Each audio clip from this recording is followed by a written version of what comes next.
Pretitude, parte 4, Comunicação e Negritude.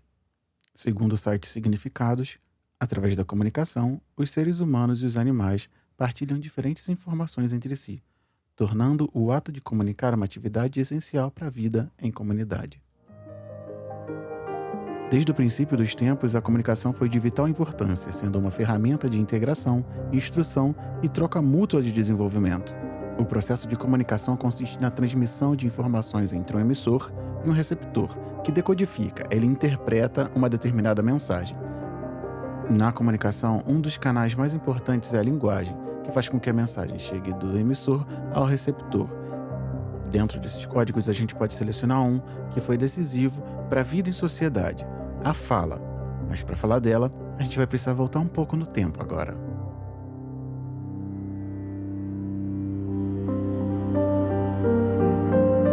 Segundo a BBC, atualmente existem mais de 6.500 idiomas no mundo. Como é que os cientistas poderiam descobrir qual é o mais antigo? Quando se fala em língua antiga, podemos pensar no sânscrito, no quemético ou no dialeto babilônico. A maioria das línguas que chamamos antigas não chegam nem a 6.000 anos atrás e são fundamentalmente as mesmas de hoje. A real origem da língua verbal pode ser rastreada em um período que vai até pelo menos 50.000 anos atrás, mas a maioria dos linguistas acha que a origem é bem mais antiga que isso. Muitos acreditam que ela pode ter surgido há mais de 500 mil de anos atrás.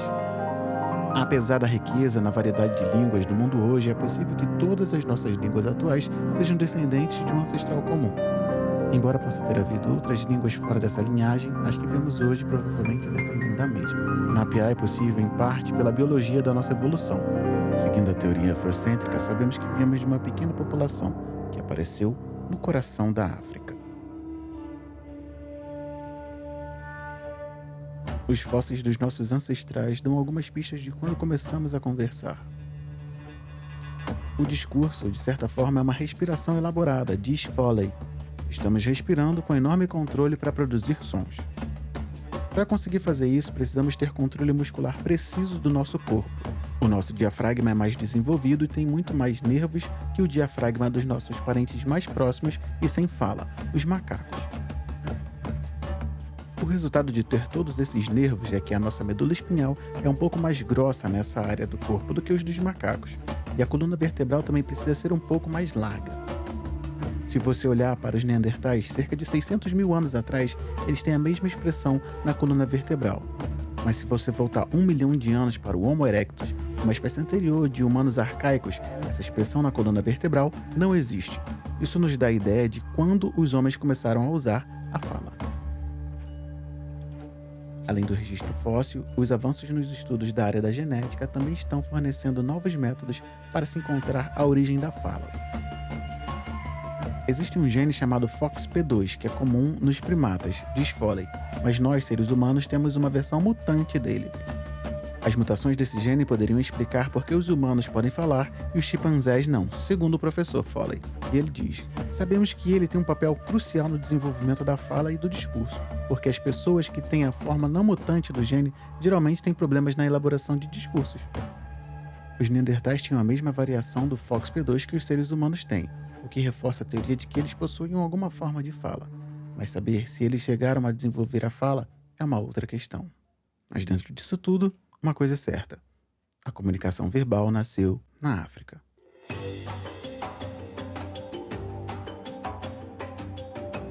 Segundo Josiane Teixeira, em colaboração com Aventuras da História, do UOL, os griots eram contadores de histórias, mensageiros oficiais e guardiões de tradições milenares. Na África Antiga, eram responsáveis por firmar transações comerciais entre os impérios e comunidades e passar aos jovens ensinamentos culturais, sendo hoje em dia a prova viva da força da tradição oral entre os povos africanos. Segundo Emerson Santiago, em colaboração com o Brasil Escola, o termo griot, ou djeli, é um personagem importante na estrutura social na maioria dos países da África Ocidental, cuja função primordial é de informar, educar e entreter. É uma figura semelhante ao repentista no Brasil, com a diferença de que constitui uma casta. Eles costumam casar-se somente com outros griots ou griotes, que é seu equivalente feminino, assumindo uma posição social de destaque em seu meio, pois é considerado um dos mais simples artistas. O griot é, antes de tudo, o guardião da tradição oral de seu povo, um especialista na genealogia e na história daquele povo. Os griots, ou melhor, Jeli, sempre tiveram presente em inúmeros povos, que iam da África do Sul à África subsaariana, transitando entre os territórios para firmar contratos comerciais por meio da fala e também ensinando às crianças do seu povo o uso das plantas medicinais, os cantos e as danças tradicionais e as histórias ancestrais. Em sociedades de tradição oral, a fala tem um aspecto milenar e sagrado. É preciso refletir profundamente antes de se pronunciar algo, pois cada palavra carrega o poder de cura ou destruição. Nesse sentido, os griots são os guardiões da palavra. São os responsáveis por transmitir os mitos, técnicas e tradições de geração para geração.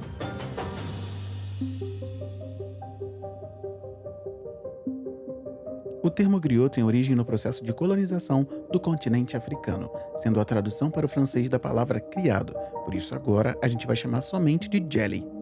Atualmente eles seguem com seu papel principal de guardiões da tradição, estando presente entre muitos lugares da África Ocidental, incluindo Mali, Gâmbia, Guiné e Senegal, e entre os povos Fula, Hausa, Ulog e Dagomba, e entre os árabes da Mauritânia. Os instrumentos utilizados por esses trovadores africanos para acompanhar o seu canto são variados, e eles vão desde a harpa africana, chamada cora ou corá, que tem esse som aqui, ó.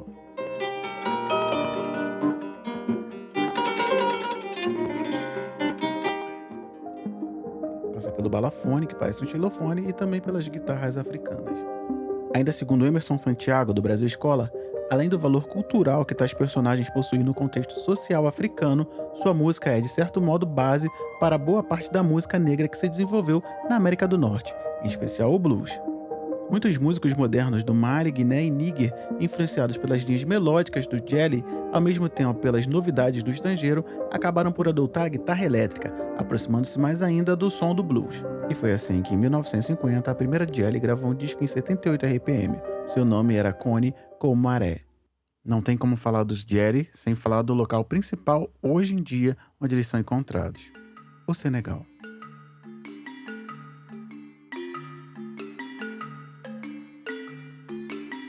A origem do nome Senegal já é polêmica. Ela vem de duas teorias. Uma delas diz que é uma expressão advinda de Sunu Gaal, que significa na língua Wolof, nossa canoa, sendo resultante de uma falha de comunicação entre os marinheiros portugueses do século XV e os pescadores Wolof.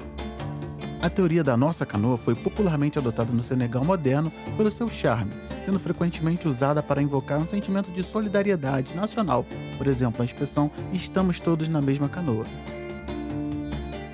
Historiadores e linguistas modernos, no entanto, acreditam que o nome provavelmente se refere aos berberes sanhajas, que habitavam o norte do rio, ou a cidade medieval de Sangana, localizada perto da foz do rio e descrita pelo geógrafo árabe Al-Bakri, de 1068. O que se sabe é que não existia um país, um estado chamado Senegal. Ele era um conglomerado de outros reinos menores, que a partir da colonização foram unificados, entre muitas aspas, para que pudessem ser explorados. Falar dos griots, ou melhor, dos Jeli e de Senegal, é lembrar aquele velho ditado africano que diz que até que os leões inventem as suas próprias histórias, os caçadores serão sempre os heróis da narrativa da caça. E por falar em caça, a gente chega no próximo ponto da nossa narrativa: o colonialismo. Segundo Camila Mendonça, em colaboração para o Educa Mais Brasil, o colonialismo é a prática na qual o território exerce domínio político, cultural ou religioso sobre determinado povo. O controle é exercido por meio de uma potência de força política militar externa que deseja explorar, manter ou expandir o seu território. Na maioria das vezes, a prática acontece sem o consentimento de seus habitantes, que com a exploração perdem parte dos seus bens, solos, recursos naturais, moradia ou possíveis direitos políticos que pudessem ter. Dessa forma, a potência exploradora consegue se desenvolver às custas das riquezas encontradas nas colônias exploradas, que se torna cada vez mais parte do império explorador e reféns das suas ordens. Se você procurar colonização em qualquer lugar, vai ter o exemplo da colonização francesa, e a gente vai falar um pouco dela agora.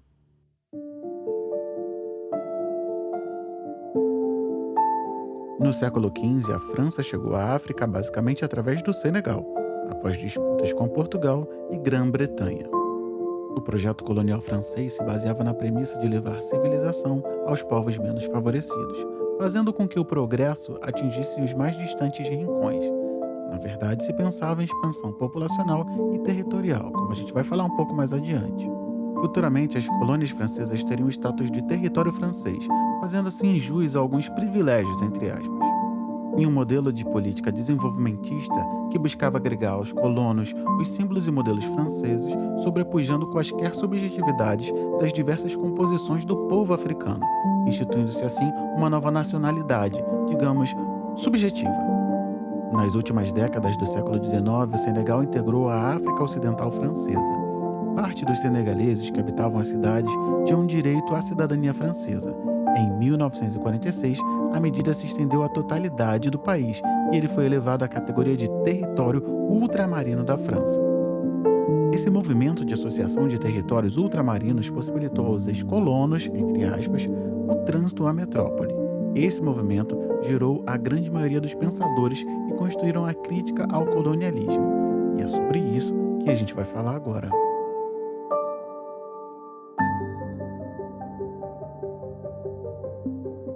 Desse lado do Atlântico viria um expoente, Aimé Césaire, que veio influenciar outro nome que a gente já ouviu algumas vezes por aqui, Frantz Fanon. Muitos nomes surgiram desse movimento, e do Senegal viria um dos mais influentes para ele, que originou a Real Revolução tempos depois, Léopold Sédar Senghor. Com essa oportunidade, Senghor teve a possibilidade de estudar em Paris, onde ele conhecia outros colonos franceses.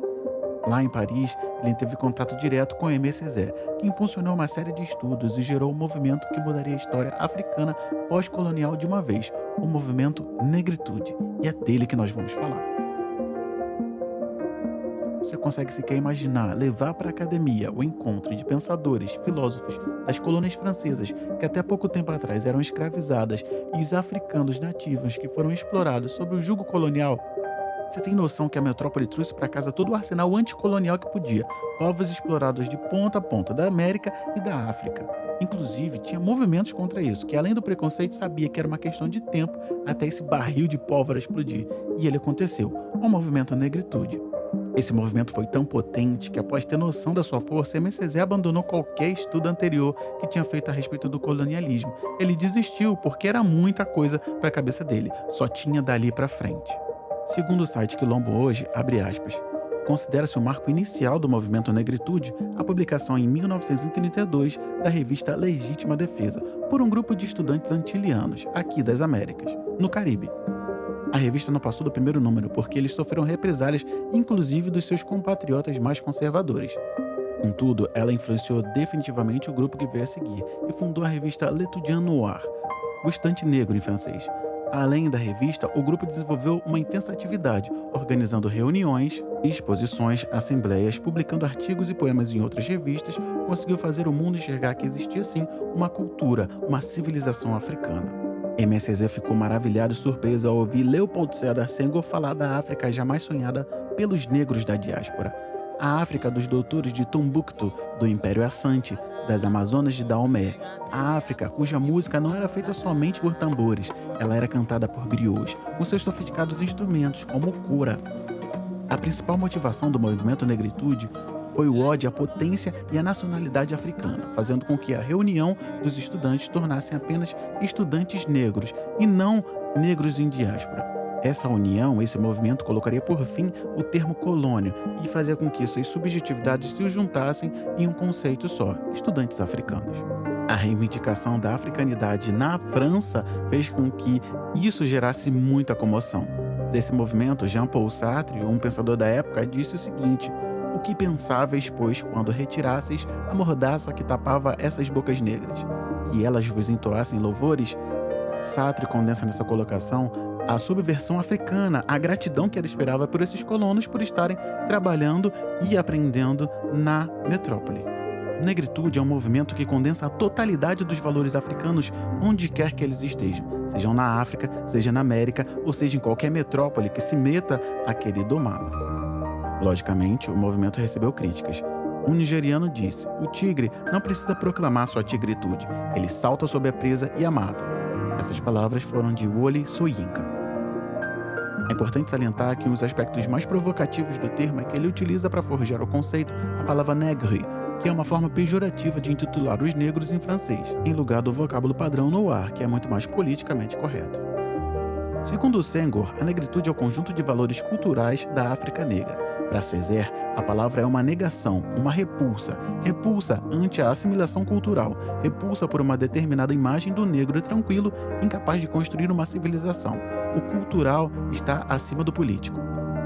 O movimento negritude foi mola propulsora para movimentos de independência africanos. Tempos depois, Senghor se tornaria o presidente do recém-independente Senegal, terra na qual também nascera Cheikh Anta Diop, um outro nome que você já ouviu falar por aqui, com certeza. Falar de negritude é falar de um processo ultramarino de oposição a uma imposição de narrativas. E ainda assim, dentro da minha concepção, contrapor sou Inca e dizer sim que em tempos difíceis precisamos declarar nossa tigritude. E ainda como felinos sagazes, nos munirmos do poder da nossa comunicação e sermos grandes leões vermelhos, que como os eternos e antigos griots, donos do território que é nosso por direito, contemos as nossas próprias histórias. Trazer o protagonismo para as nossas narrativas é entregar aos nossos e às próximas gerações a possibilidade de sermos descritos e cantados por nós mesmos. Que não haja mais o dia do caçador, porque nunca fomos caças. E como reis e rainhas, nos veremos em todos os lugares, assumindo as nossas narrativas e contando as nossas histórias como elas devem ser lidas. Com sucesso. Eu sou Diego, sou pai de Benjamin e Aurora, esposo de Tatiane, que está com as crianças agora, para que eu possa produzir esse episódio, e esse é o podcast Parenta. Aqui a gente vai falar sobre ancestralidade, pretitude e parentalidades pretas. O nosso objetivo é segurar a mão de você que está ouvindo e levar em direção a uma parentalidade preta diferente, mais potente, potencializando os nossos filhos, as nossas crias, para que só assim a gente consiga mudar a história do nosso povo. Esse podcast faz parte do universo ainda maior, que se completa e se expande lá na página Parentalidade Preta no Instagram. Lá a gente continua as discussões e eu consigo trocar diretamente com você através das mensagens. Então, caso você tenha escutado alguma coisa aqui que você gostaria de levar para a discussão lá, só me chamar, estou à disposição. E o podcast Parenta de hoje é com Heraldo de Deus.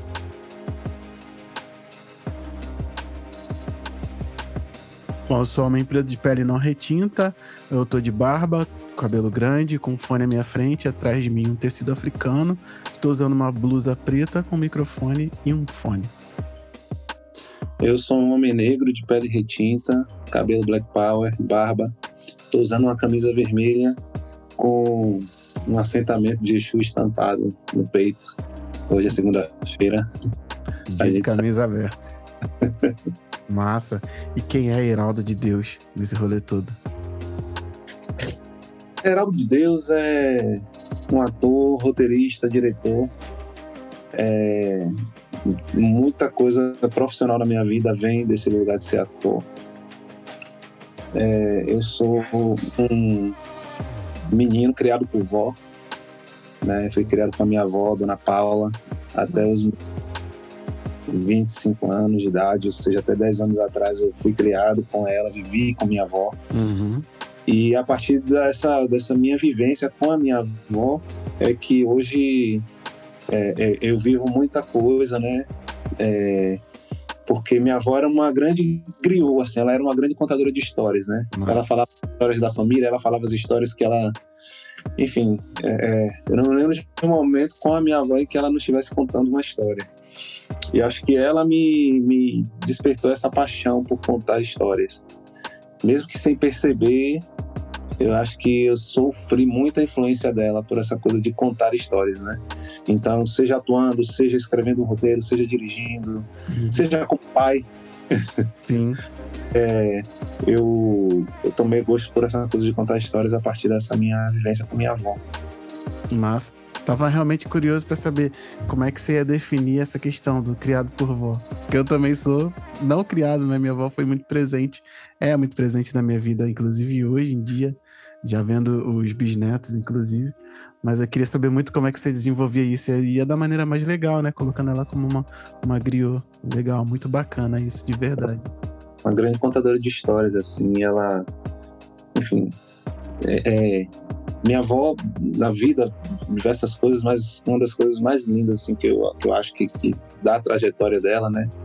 Tem 10 anos que ela já não tá mais aqui, fisicamente nesse plano, mas ainda é muito constante, mas ela foi alfabetizada já maiorzinha, né, com 12 anos, e ela queria ser professora. Depois a vida levou ela para outros caminhos, ela casou, teve filho, mas os 6 filhos que ela teve e mais alguns netos, foi ela quem alfabetizou. Ela quem ia escrever, né? Então, de alguma forma, ela conseguiu concretizar esse sonho dela de ser professora. Maravilha, show de bola. Bom, eu vou chamar o intervalo que a gente já começou potente aqui e a gente volta rapidinho.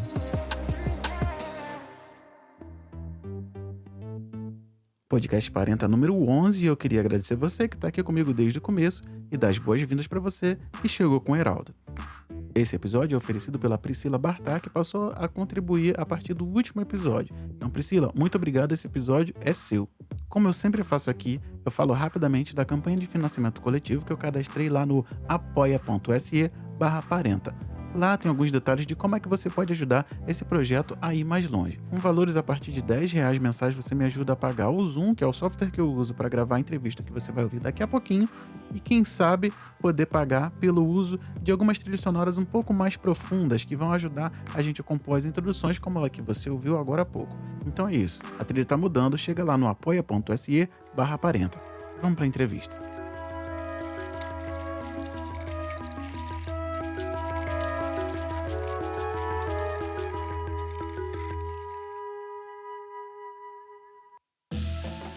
Bom, então a gente volta agora do nosso intervalo, a gente vai direto para nossas trocas. E aí eu vou direto ao ponto com você, Heraldo. Por que homens pretos precisam se ver mais nas telas? Cara, porque é importante a gente criar imaginários diferentes dos que estão postos, né? Eu li uma frase semana passada, que eu não sei nem de quem era. Eu li ela, mas ela estava sem uma autoria lá, mas dizia que até o leão aprender a contar a história dele vai ser contada pelo caçador. Sim. Né? Então, essa frase diz muito, né?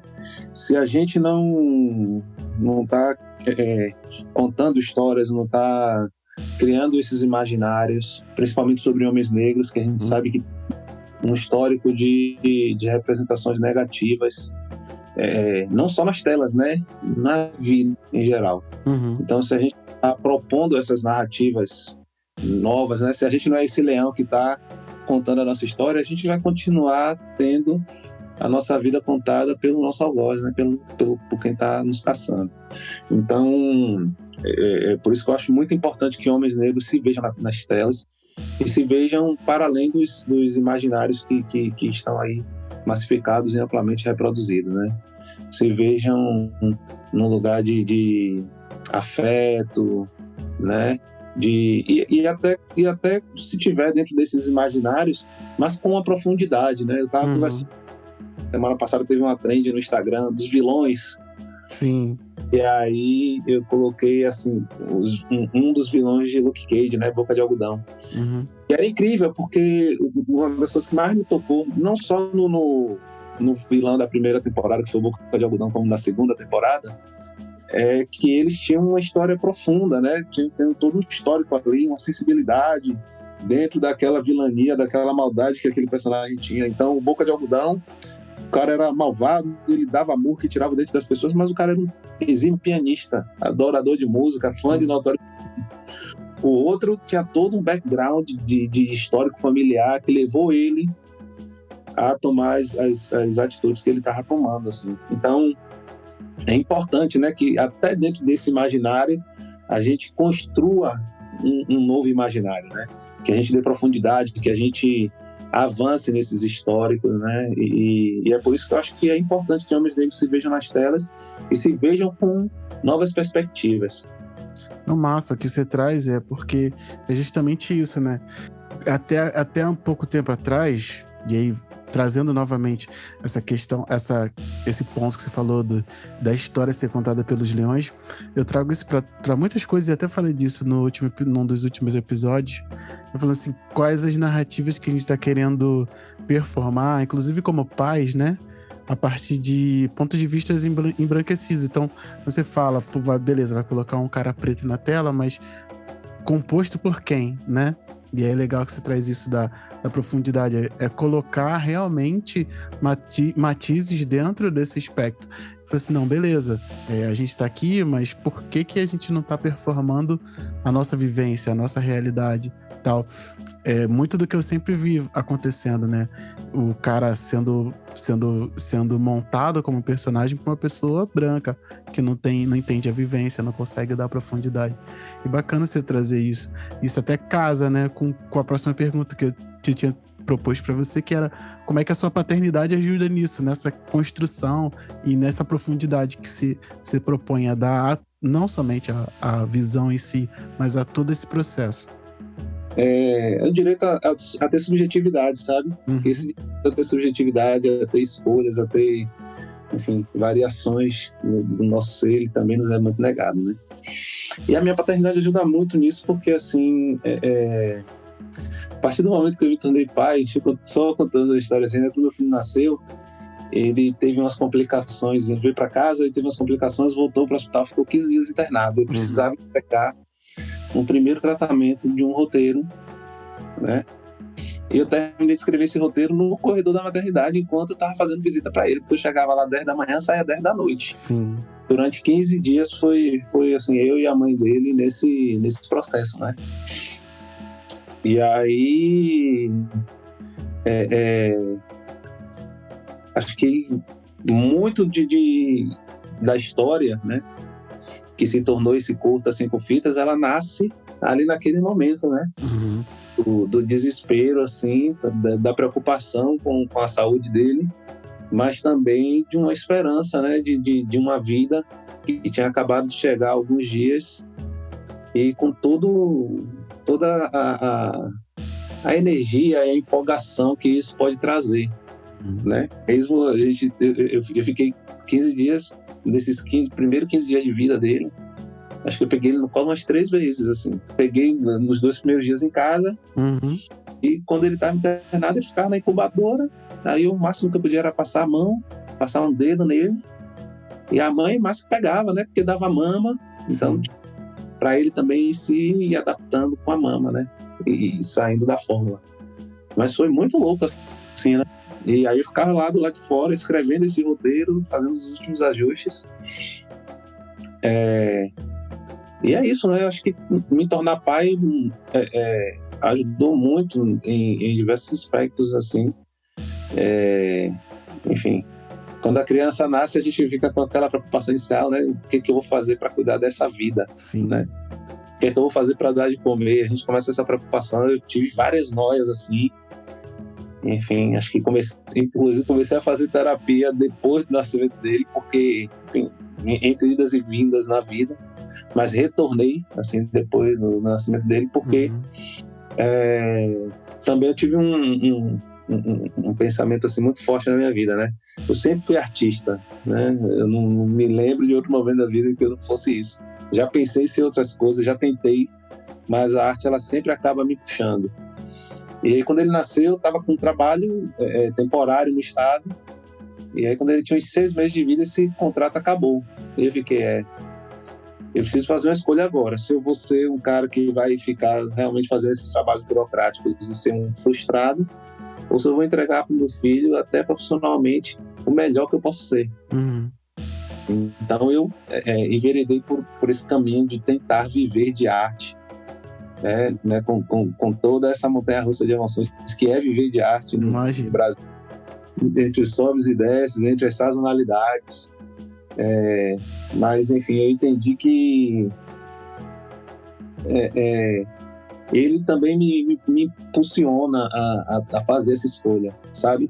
De dizer assim, eu prefiro ser um cara que, enfim, não possa entregar tudo financeiramente, como se eu estivesse recebendo salário, mas eu entrego o meu melhor enquanto pessoa satisfeita, feliz com o que eu faço e com as mudanças que a minha arte, que o meu trabalho propõe na sociedade. Então, acho que se eu não fosse pai, talvez eu não tivesse esse pensamento, tivesse aí nessa luta de dividir um trabalho burocrático e tentar fazer arte nas horas vagas, sabe? fazendo o contrário hoje, né? Estou fazendo arte e burocracias nas horas vagas.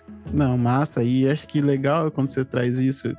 E cai para um lugar que eu gosto muito de falar, que é a paternidade, né? De como ela impulsiona a gente na direção, das vezes, das coisas que a gente não imagina que vai seguir, né? Eu tô dando exemplo do que tá acontecendo aqui agora no Parentalidade Preta, do podcast Parenta. Mas é isso, assim, como é que eles têm essa possibilidade, esse poder, né? De fazer a gente parar, se repensar todo. E, não, eu prefiro realmente entregar um pai satisfeito do que um cara frustrado que vai arcar com tudo ali. Eu acho que é muito disso também, né, cara? Porque, pô, se a gente quer ensinar alguma coisa pelo exemplo, que seja a satisfação nesse primeiro momento, né? Conseguindo manter ali o básico, né, de sobrevivência, e a gente sabe que isso no nosso país, para pessoas pretas, já é algo muito, muito, muito além. E a gente falar de arte, né?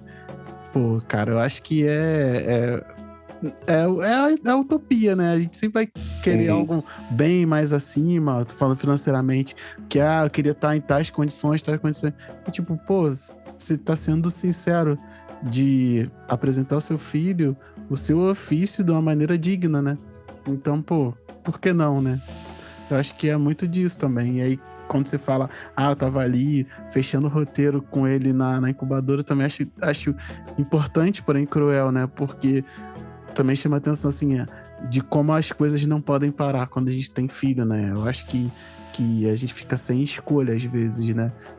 E pra gente que é homem, acho que ainda é pior, né? Porque, enfim, licença paternidade não existe, né? Não. Eu tive que negociar bravamente, assim, para conseguir um mês de licença no trabalho, que era um direito, né? Ele não queria me dar, eu falei, não, eu vou tirar a senhora, meu filho vai nascer, eu preciso desses dias.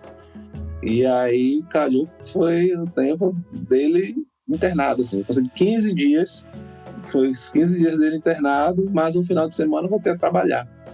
Então, esses primeiros dias, assim, foram muito intensos, muito, muito cansativos. Enfim, a ponto de eu perder 10 quilos em 15 dias, né? Imagino. Os 15 primeiros dias de vida dele, eu emagreci muito. Pô, que coisa. Intenso mesmo. Pô, cara, legal. Obrigado por compartilhar isso. Bom, vamos continuar, né? Senão a gente vai ficar aqui brisando nisso. Não teria problema pra mim, mas aí a gente dá continuidade, a gente pode voltar nisso em um segundo momento. E aí é o seguinte, a gente tava falando aqui, né, de como é que isso tudo te influencia, né?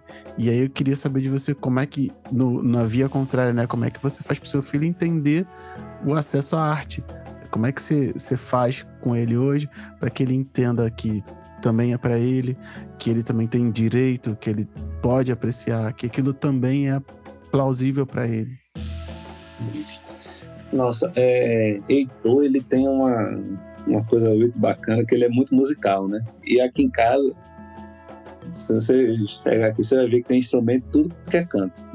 Nossa. Hoje teve o dia do folclore na escola, e aí eu tava vendo as histórias da escola que ele não queria deixar o pessoal que estava apresentando a capoeira e ele tocando sem parar o atabaque, né? Eu dei muita risada assim.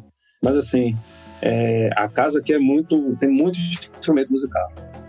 Eu não toco tudo que tem aqui não, mas enfim, tem um teclado que meu pai, quando tá aqui, toca. Minha sanfona, que o sonho dela é tocar sanfona, ela ainda não aprendeu, mas tem essa sanfona aqui. Aí tem o violão que eu toco, tem o ukulele que eu toco, tem os brinquedos dele de música também, tem os tambores e tudo. E ele gosta muito, assim, né? Então, acho que talvez a música seja a arte que ele mais se identifica.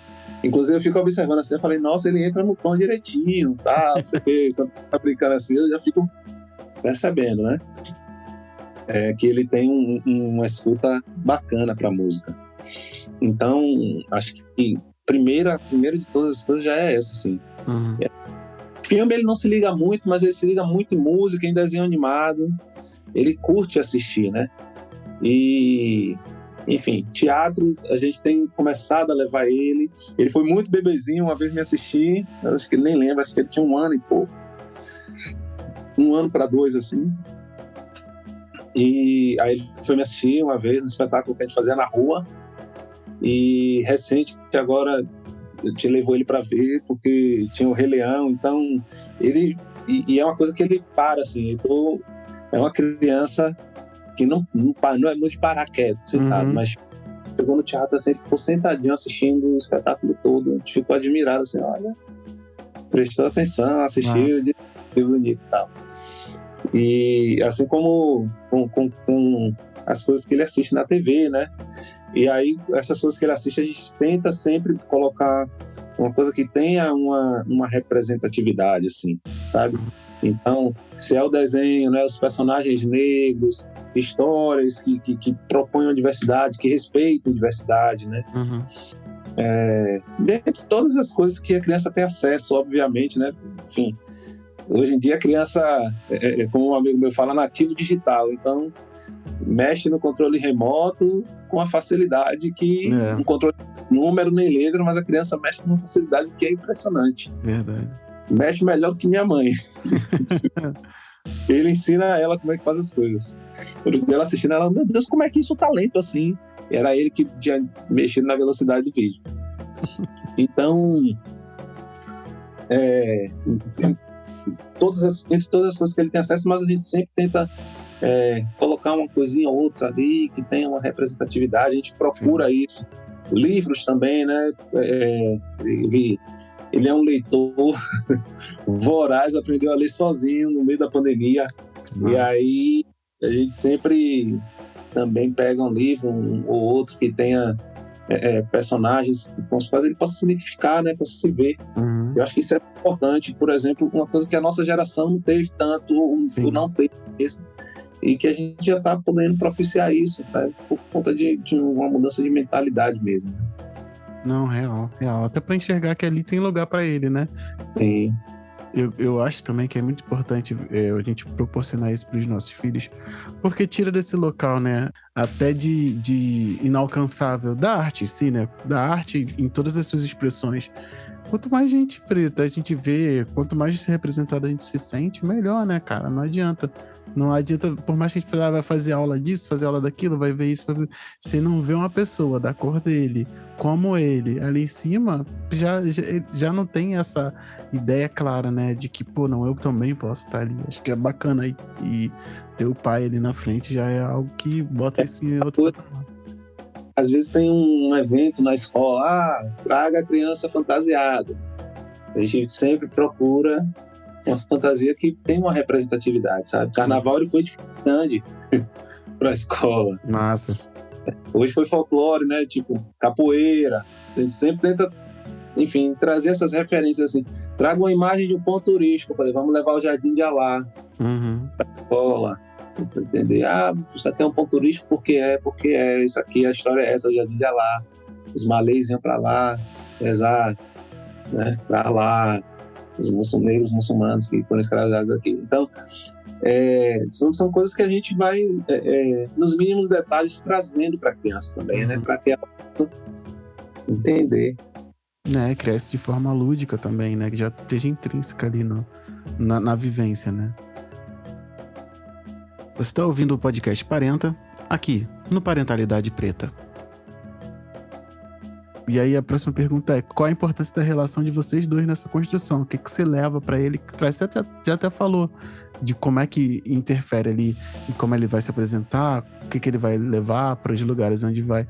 Mas em relação, principalmente a teatro e cinema ali, digamos, como ofício, você leva alguma coisa para ele? Eu sei que ele é bem novinho, mas você já tem a aspiração de levar alguma coisa para ele? Tem algum plano? Porque plano a gente faz de qualquer jeito, né? Não tem como não fazer.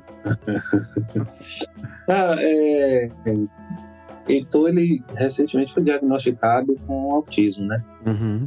Então, a criança está dentro do espectro, enfim, mesmo diagnosticado com um grau leve, então ele está dentro do espectro. Então, até nisso aí, a gente vai tentando os brinquedos, né?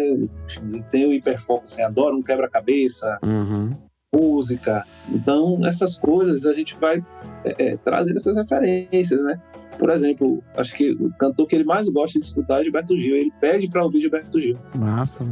E eu fiquei, enfim, no começo da pandemia, assim, eu botava Gil para tocar E aí, atirando as músicas no violão, tá aprendendo, e aí... Tanto que tem uns vídeos, às vezes eu vejo uns vídeos, assim, até no Instagram, ele cantando no palco comigo, ele nem falava direito. Mas tava lá, palco não, novidade. Sim, sim. E aí, então é isso, né? Que é uma outra referência também, Gilberto Gil, uma negra, né? De um cara que há 40 anos atrás estava discutindo ancestralidade, que é uma coisa que a gente está discutindo hoje. Sim. Sabe? Então, quando ele grava, quando ele faz o álbum Ré Favela, o que é aquilo, né? Se não é ir na África, voltar e trazer esse reencontro com a ancestralidade, né? Então, por exemplo, é uma coisa que eu boto muito aqui, que a gente ouve muito junto, assim, Gilberto Gil, né?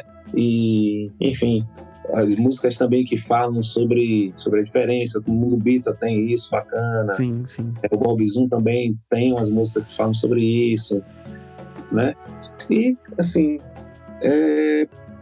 trazer essa questão, como ele é um filho de uma relação interracial, né? Fazê-lo entender que é importante respeitar as diferenças. E diferença de raça, diferença de credo, todas as diferenças, elas precisam ser aceitas e respeitadas, né? E assim como e isso é muito bacana, porque é uma coisa que a gente vê nele, assim, muito... A gente já vê nele essa disposição, sabe? Outro dia eu saí com ele aqui para comprar pão, a gente foi andando e tinha uma pessoa em situação de rua sentada no chão. E ele vai dando oi para todo mundo, né? Ele passa para as pessoas, oi! E as pessoas respondem, oi! E tal. Outras não, outras fingem que não ouviu, mas a maioria das pessoas, elas respondem. Mas é muito ruim quando o pessoal finge que não ouviu, né? Eu passo por isso também. Minha filha, ela dá bom dia pra todo mundo. É assim, tem gente que é assim mesmo, vamos nessa. E aí eu geralmente falo assim, filha, ela não te ouviu não, a pessoa não te ouviu. Aí você disse, eu não ouviu. Aí a pessoa vira assim, eu não ouvi. Assim, não ouviu, não tava prestando atenção, mas minha filha, se der passar, ela dá bom dia. E aí eu tenho que ficar ali, fazendo meio de campo. Ele dá oi pra todo mundo na rua. E aí foi muito bacana, que eu tava andando com ele outro dia e ele deu um oi pra uma pessoa que tava em situação de rua, sentada no chão. Ele, oi! E aí o rapaz, oi! Respondeu a ele assim. Aí eu fiquei todo orgulhoso, assim, sabe? Eu falei, pô, não faz distinção, não tem, sabe? Preconceito, Não tem esse preconceito, sabe? E isso é muito bacana, assim, muito genuíno da criança e muito bonito, né? É verdade, mas é isso, né, cara? E acho que a gente vai complicando as coisas à medida que o tempo vai passando, né? É uma pessoa ali, eu não tô falando aqui de negar nada em relação à condição dela, mas a criança não faz distinção, né? A gente que vai botando ali e tal. Muito bacana trazer isso desse jeito, é porque eu passo por isso também, e às vezes eu fico assim, pô, o que eu devo fazer aqui? Eu, tipo, não deve fazer nada, a criança falou, já foi, já era, não tem mais o que fazer. Mas é isso, show de bola.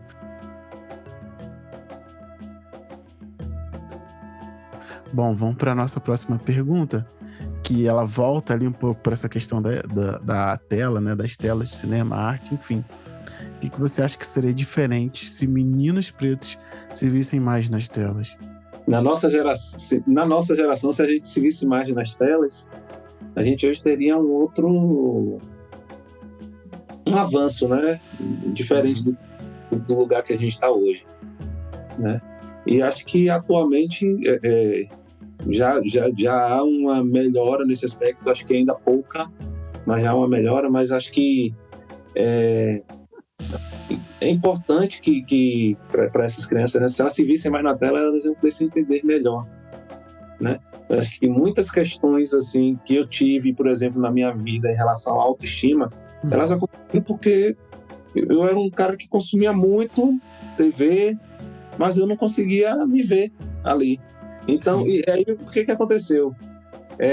Eu assistia, na minha adolescência, eu gostava de assistir Malhação.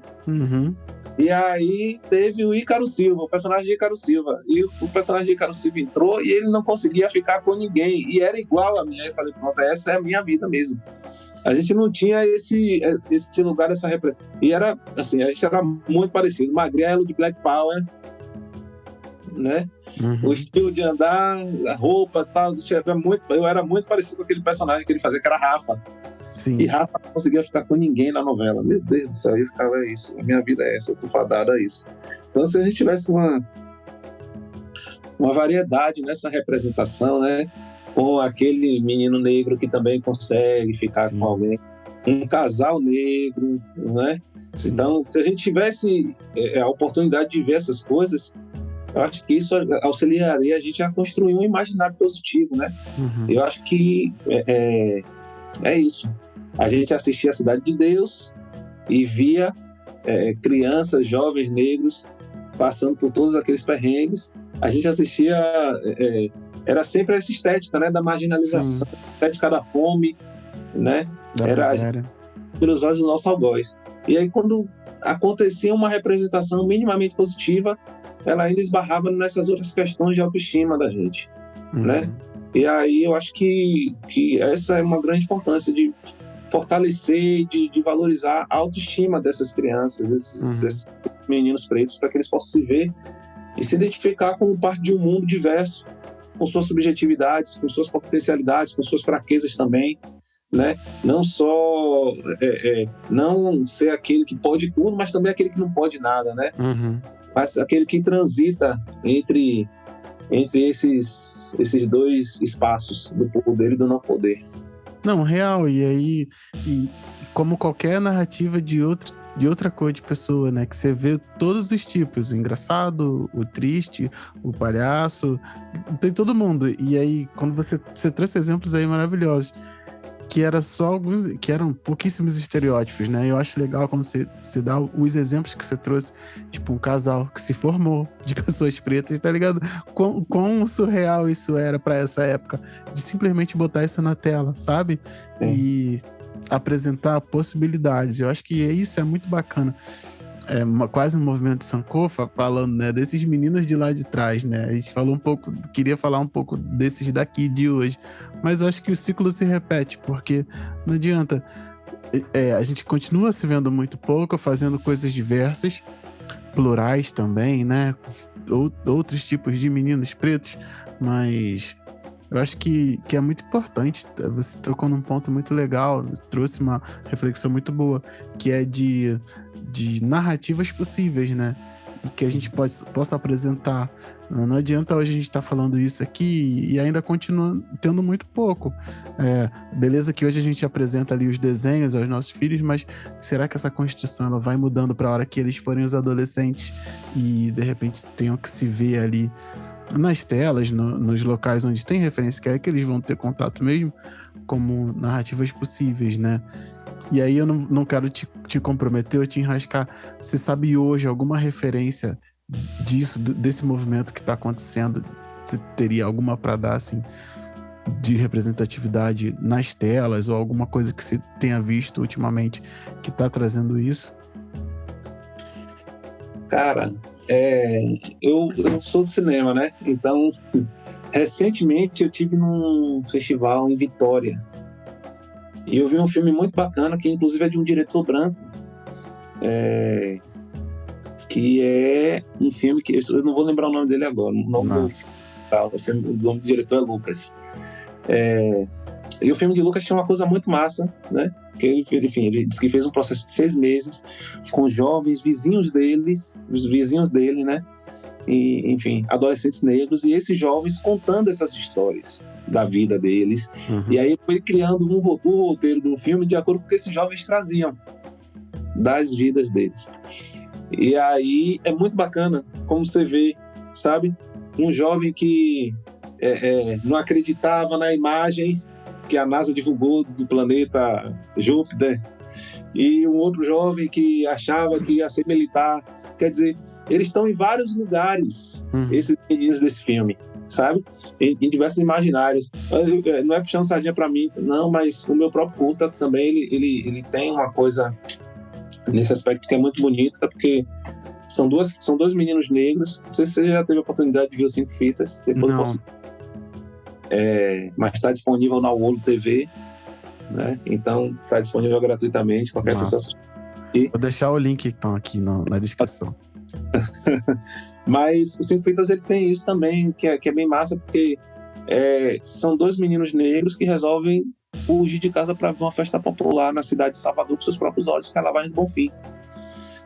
E, enfim, quando a gente termina o filme, às vezes nos festivais, as pessoas vêm agradecer a gente por não ter matado essas crianças. E isso nunca passou pela nossa cabeça, né? Nem adivinha que quem escreveu e dirigiu esse filme junto comigo. Esse é o roteiro que eu falei mais cedo, que eu terminei de escrever a primeira versão dele no corredor da maternidade. Nossa. Pra visitar meu filho. E aí, as pessoas agradecem porque a gente não matou os meninos, e a gente fala, gente, isso nunca passou pela nossa cabeça, porque a gente queria mostrar que as crianças negras, elas têm direito a viver a cidade, elas têm direito a viver uma aventura, sabe? Não só as crianças brancas saem e voltam sãos e salvas, as crianças negras, elas têm que ter esse direito também. Porra, pode crer. Né? E enfim, a gente cai, a gente, o filme, ele é muito sobre um pensamento africano e indígena, né? Um pensamento de povos originários, que ele diz que uma criança, ela não é responsabilidade apenas dos seus genitores, ela é responsabilidade de toda uma aldeia, né? Então, assim como esse pensamento ele está nas aldeias, está, né, em África, né, vindo para cá, ele é um pensamento que a gente precisa ter também, é um pensamento ancestral que a gente precisa ter mão dele, assim, de que não só o meu filho seja a minha responsabilidade, mas o seu filho, o filho da outra pessoa branca também, que a gente é adulto, que a gente é responsável por isso.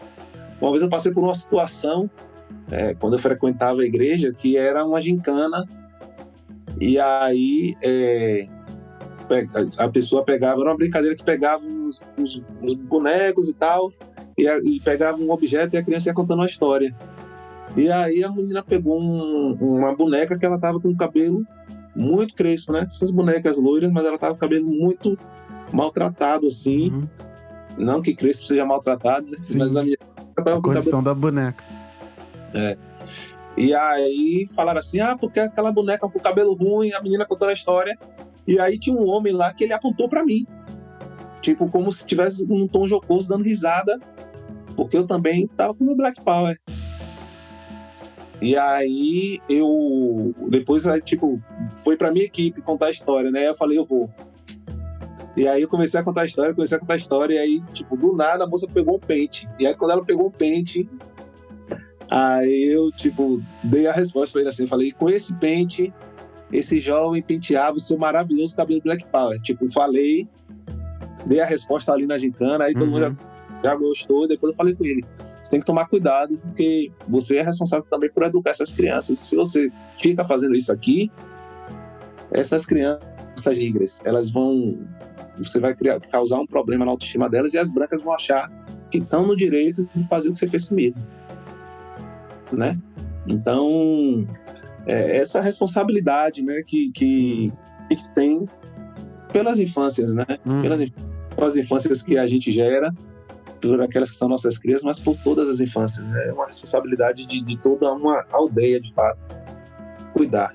Não pode crer. Cara, você queria voltar no que você falou, que eu achei muito, muito forte, né? Você falou, o pessoal vinha agradecendo pelos personagens do filme não morrerem, né? E ver como isso atravessa toda essa sua fala, né? De responsabilidade.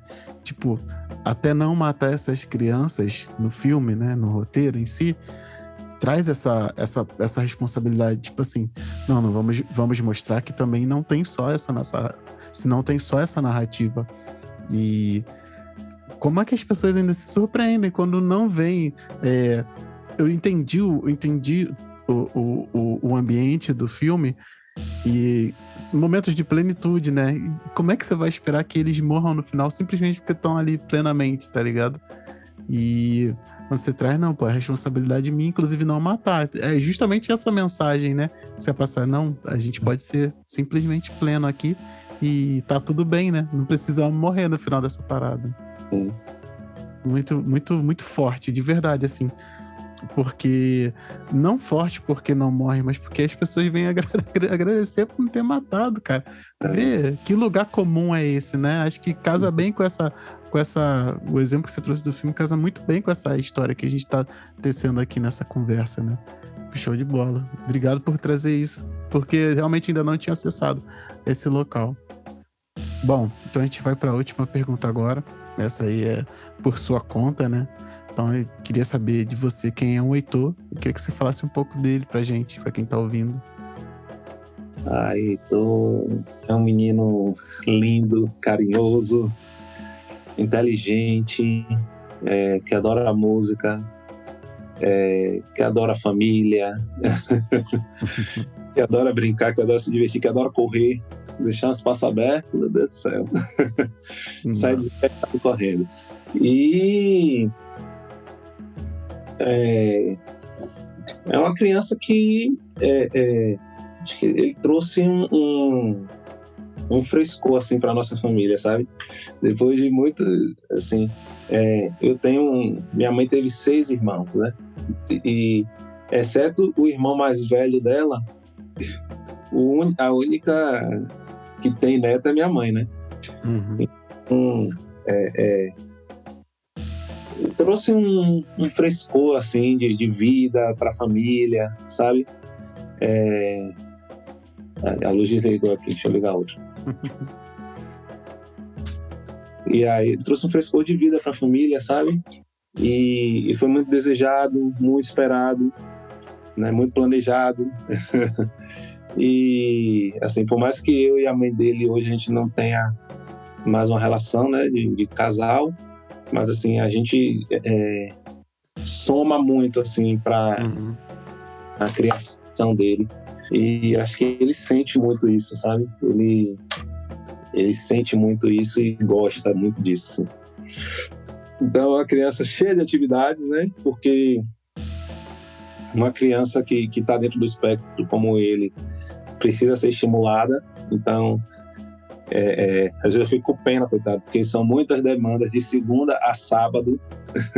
A única folga dele é o dia de domingo. Mas é natação, é terapia ocupacional, é fono, é psicóloga. Mas, assim, a gente vê muito presente, assim, a evolução dele a cada oportunidade, assim, sabe? A cada dia a gente vai vendo que gradativamente ele tem melhorado muito. E quando você está com uma criança que ela está dentro do espectro autista, né? São pequenos ganhos, né, diários, mas que você vai vendo e percebendo que são grandes passos, né? E mesmo assim, na medida que ele tenha algumas dificuldades, com outras coisas ele tem enormes facilidades. Isso que é o mais louco de tudo isso, né? E que acho que fala muito, não só sobre ele, mas sobre muitas crianças, né? Que às vezes a gente quer colocar as crianças dentro de uma caixinha e dizer tem que ser assim, mas tem coisas que elas vão atingir muito mais rápido do que a gente imagina e outras coisas que não. E acho que nisso tá a grande coisa da vida, assim, sabe? Entender que a gente não vai ser bom em tudo, mas a gente vai ser bom em algumas coisas, né? Que a gente nem sempre a gente vai estar lá no quadro dos gênios do Luciano Huck. E tá tudo bem.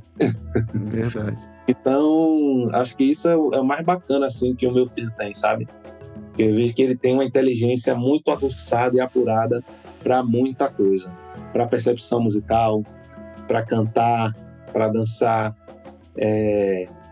para aprender uma coreografia, para entender mecânicas de brincadeiras. Ele é muito rápido e muito safo com isso, né? Como eu falei mais cedo, ele aprendeu a ler sozinho. Ele aprendeu os números, as cores, acima do que seria o marcador ideal para a idade. Ele tem 4 anos. E outras coisas ele tem uma dificuldade que a gente está estimulando para poder o mais rápido possível fazer com que ele apreenda e se desenvolva. Mas, dito tudo isso, né, falando sobre a condição dele, sobre a vida, Heitor é um menino maravilhoso, carinhoso, afetuoso, e acho que é muito de transparecer o afeto que ele recebe também da família, sabe? Beijo, abraço o tempo todo. Uma vez, no dia do aniversário de 1 ano dele, eu passei por uma situação que foi muito louca e, enfim, foi péssima essa situação, né? E eu fiquei, assim, muito triste porque, inclusive, ela partiu de um cara que é preto e que é pai. Então, vou contar rapidamente aqui a situação. Pode contar, o microfone é seu. O que acontece? A gente fez uma festa de aniversário dele, eu estava fazendo sala para os convidados, sentei numa mesa que tinha uns amigos, e aí tinha um filho de um casal de amigos, né? E aí uma amiga nossa fez assim: cadê o beijo do tio? Para o menino me dar um beijo. O menino é um pouco mais velho que Heitor.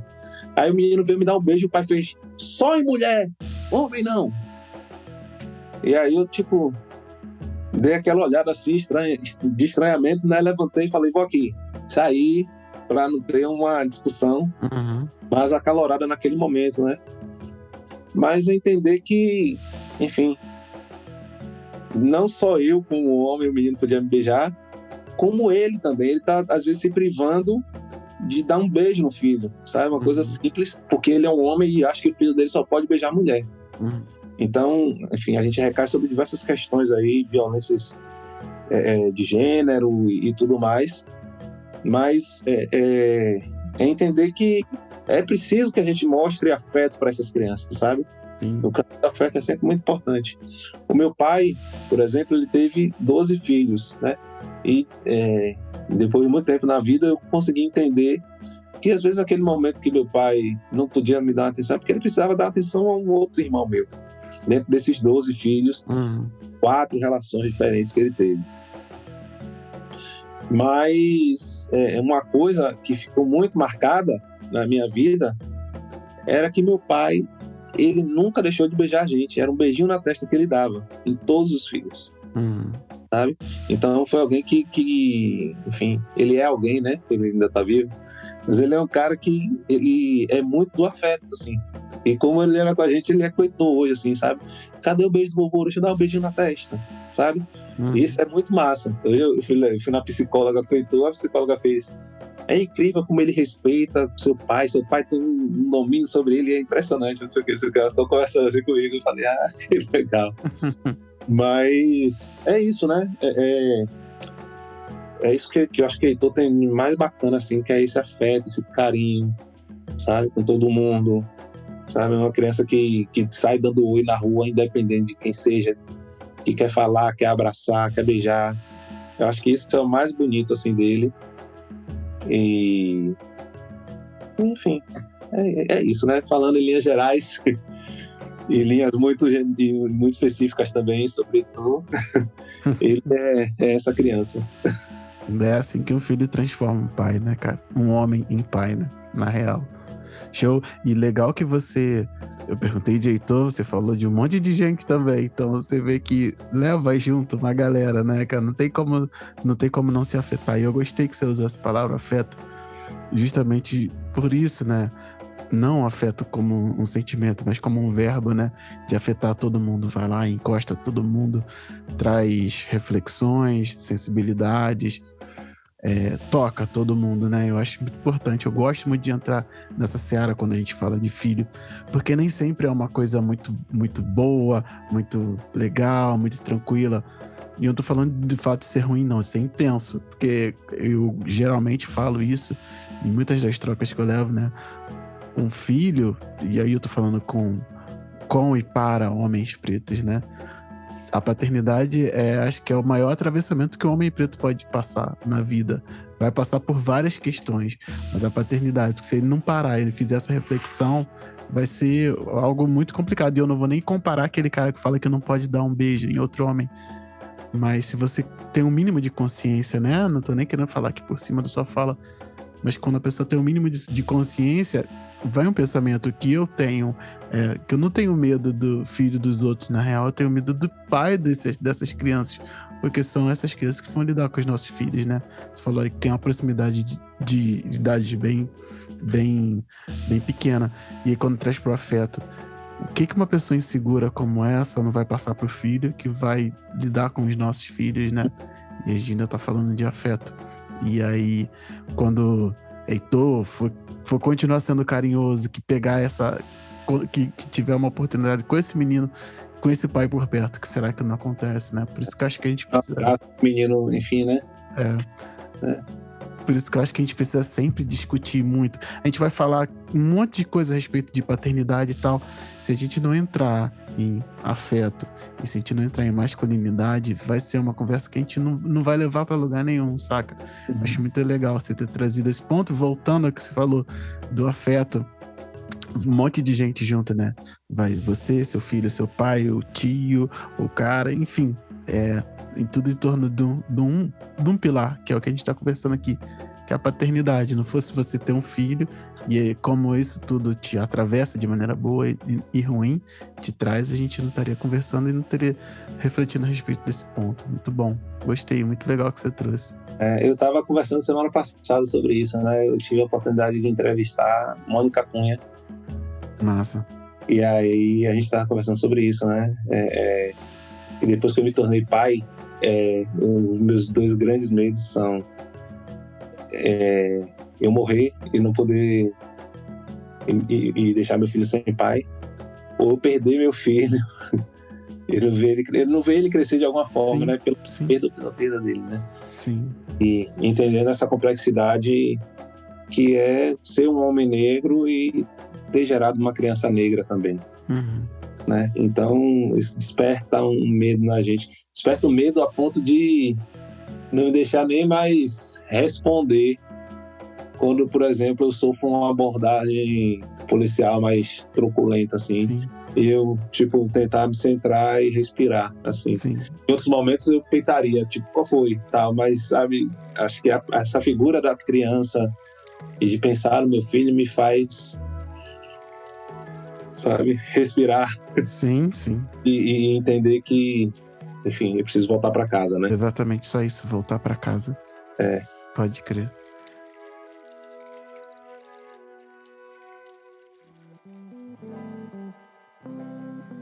Tô voltando aqui rapidinho para te lembrar, se faz sentido para você apoiar esse projeto, chega lá no apoia.se/Parenta. O link tá na descrição desse episódio, bem como os links que eu usei para montar a introdução e tudo que você ouviu por aqui. Lá no Apoia-se, o link é muito seguro, não tem problema de botar o cartão de crédito lá, a cobrança é recorrente, você vai pagar todo mês o valor que você escolher ajudar aqui com a gente. Vai direto na sua fatura do cartão, você não precisa ficar renovando nada. Se tiver qualquer dúvida, me chama lá na DM do @parentalidade_preta. A gente troca uma ideia e resolve essa questão. Bom, vamos voltar aí pro finalzinho do episódio. Vamos lá.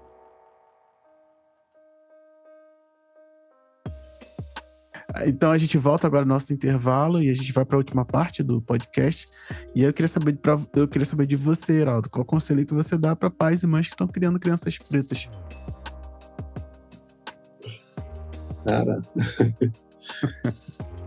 tem um conselho que eu possa dar, esteja sempre atento, né?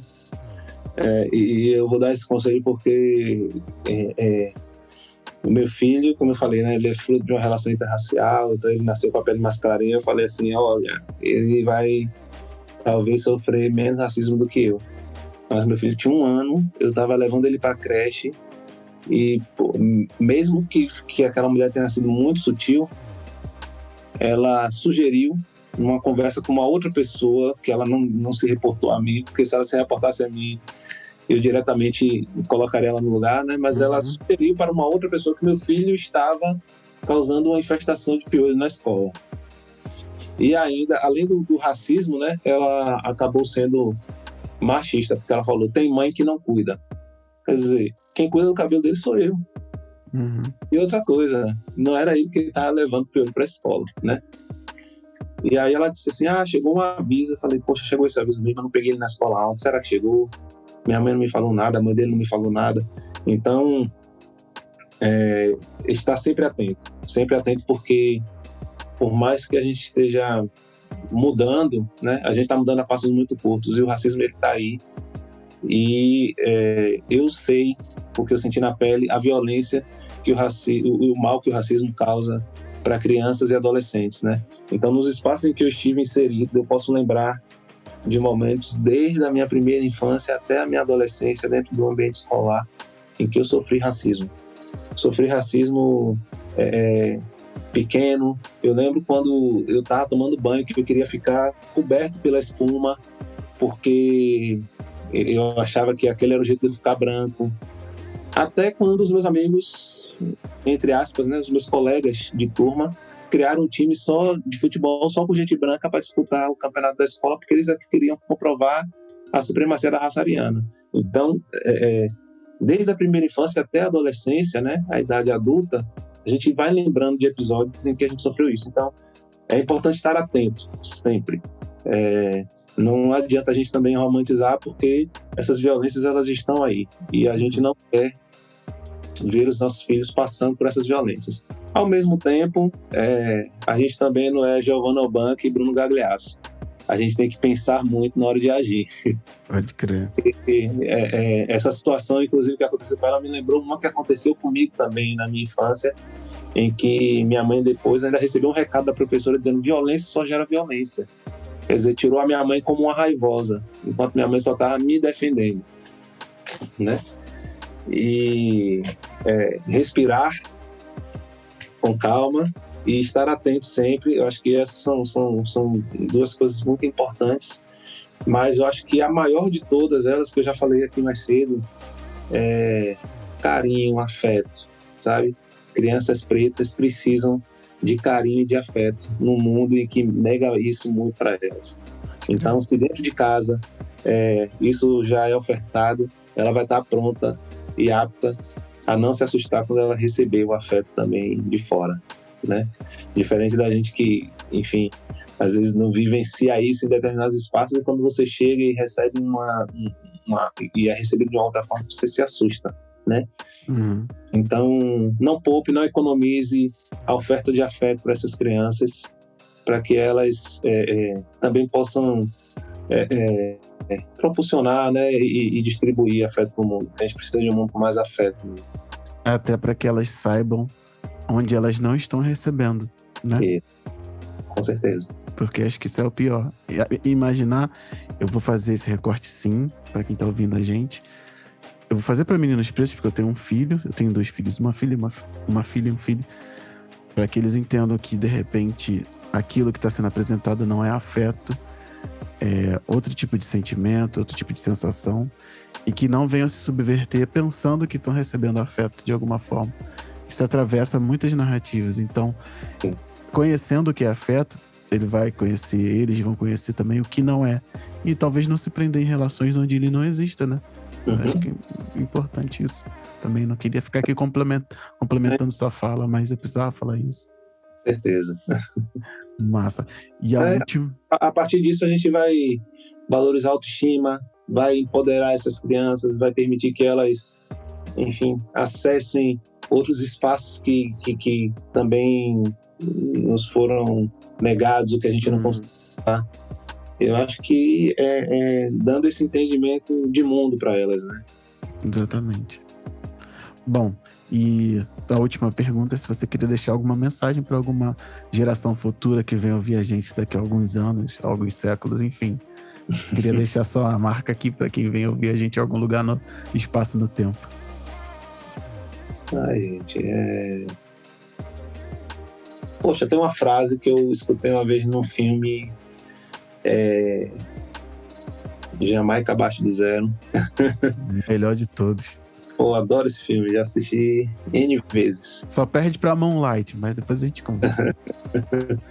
E aí tem uma frase que eu escutei em Jamaica Abaixo de Zero, que acho que essa frase eu levo pra minha vida, assim, que eu não cheguei até aqui pra esquecer quem eu sou e nem de onde eu venho. Então, é isso aí. Essa é a mensagem que eu queria deixar. Não esqueça quem você é e nem de onde você vem. E se você não sabe, procure saber. Show de bola. Perfeito. Muito obrigado por ter ficado comigo até o final do programa. Estamos terminando o podcast 40, episódio 11. Muito obrigado pela sua escuta. Muito obrigado por você ter emprestado o seu tempo e seus ouvidos a mim. Qualquer coisa, quiser trocar uma ideia, qualquer coisa, me chama lá na DM do @parentalidade_preta no Instagram, já sabe o caminho. Gostou desse episódio? Tem alguma coisa que você não concordou? Alguma coisa que você queira conversar a respeito dele? Me chama lá, com certeza. Assim que eu puder eu te respondo, a gente troca uma ideia cheque, beleza? Muito obrigado. Eu sou Diego, pai de Benjamin e Aurora, esposa Tatiane, que tá com as crianças agora, para que eu possa terminar de gravar esse episódio, e esse foi o podcast 40. Bora para mais uma?